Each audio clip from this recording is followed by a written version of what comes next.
right from wrong, and the ego being where we are in our negotiation between anarchy or complete and utter chaos and what is expected of us. So finding a balance in between those things. I wish we had a lot more time because there's a lot more to say with id-ego and superego.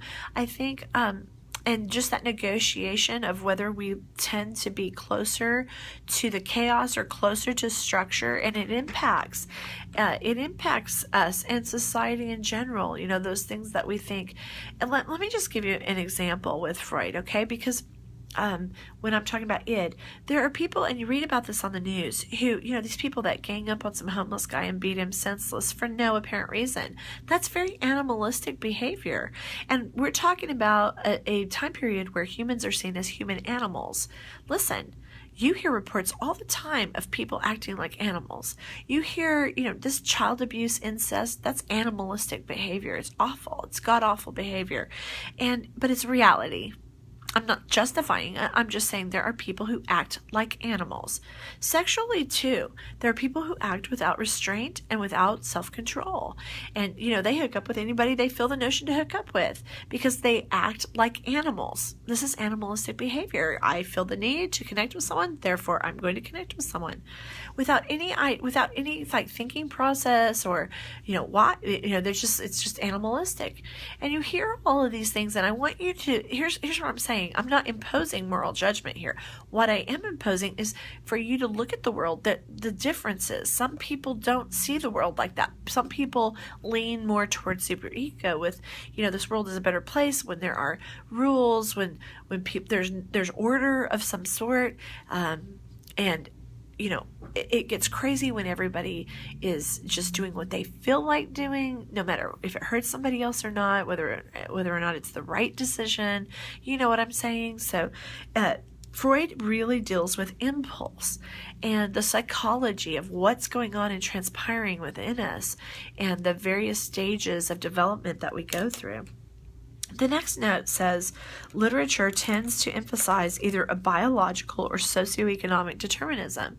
So a lot of the literature really does focus on, here's how I was born, here's where I was born, and here's how I am limited because of it. You will see that a lot. I mean, it's an interesting discussion.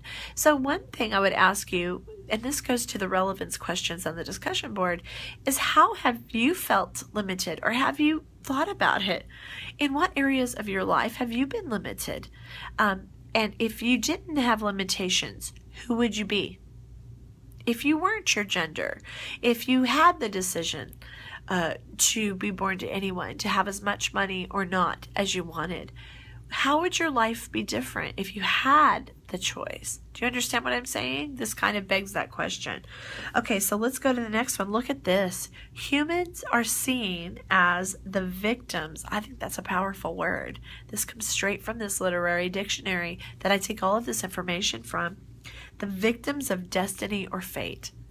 So people are just human animals, and they fall prey to destiny, fate, whatever you want to call it, and they see themselves as being victims of it. I find that interesting, but there are a lot of people who feel this way. Whichever view is taken, the naturalist strives to be objective. Okay, now this is one thing I want to say. When I told you, this reminds me of darkness, it's a darker form. That's not objective. They would not agree with me on that. I just view it as being, it's much clearer in my mind, the darker part of nature, human nature, nature itself. But on this one, they strive actually to be totally realistic, to just put it out there. The presentation of the material, amoral, meaning they're not putting and enforcing some kind of moral code. It's not about morality, right? In the view of the struggle in which human animals find themselves. There's that term, human animals again. Neither condemning nor praising human beings for actions beyond their control. It is what it is. Some of you need to write that down because this is a huge part of this one. It is what it is. All right. So pessimistic about human capabilities. Life, the naturalists seem to feel, please underline this, life is a vicious trap. Vicious trap. Frank in its portrayal of human beings as animals driven by fundamental urges, fear, hunger, and sex. Okay, so hopefully, I mean, just in this short discussion, we're under 20 minutes right now.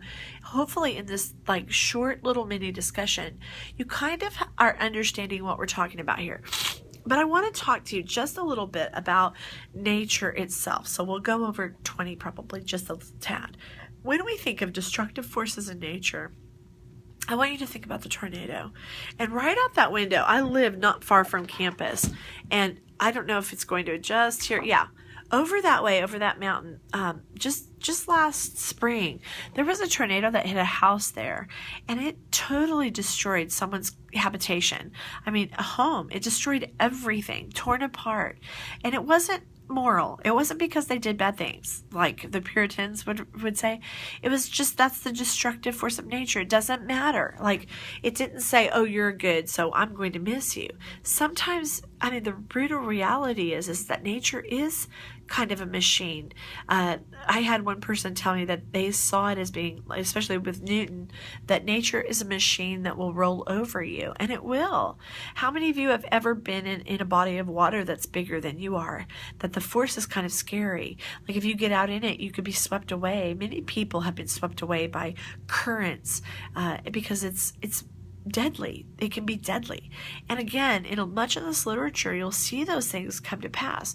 One thing that I want to say is, when we talk about naturalism, is that a shark doesn't stop to ask you, hey, are you a nice person, before it grabs hold of your body in the ocean. If you're hanging out in the ocean, they act like animals. It is what it is. And I just wanted to kind of remind you of that. There are things, if somebody dropped me off in the middle of the Amazon forest and I was supposed to, and they did some kind of reality show, I'd never make it out alive. I promise you. Without help, nature is bigger. I'd be bitten by some bug, have some kind of traumatic something happen to me, and I'm sure I'd die right out in the middle of the Amazon because it's bigger than me. And it doesn't matter if you're nice. It doesn't matter if you're a sweet person. Does everybody understand what I'm saying? There are some elements to this movement that I think are extremely important. And another thing I want to tell you, as someone who, has gone through her master's degree in English literature and literature itself at the University of Tulsa, there are so many pieces that this stuff can be applied to. I mean, I think this is one of the most major movements that we'll cover. Is I want you to think about that. I want you to think about, well, what is reality? Why do some people act like animals and some people do not? FYI, transcendentalists do not act like animals. That's one thing that, you know what I mean? Like, it's completely opposite. So that's why I try from beginning to end to remind you that those two things are very different. Nature is what they have in common, but their approach is completely opposite, right? Not coming from the same place. Well, listen, I hope you have a great week, and it's been great talking to you again, and we'll see you next week. All right? Bye-bye.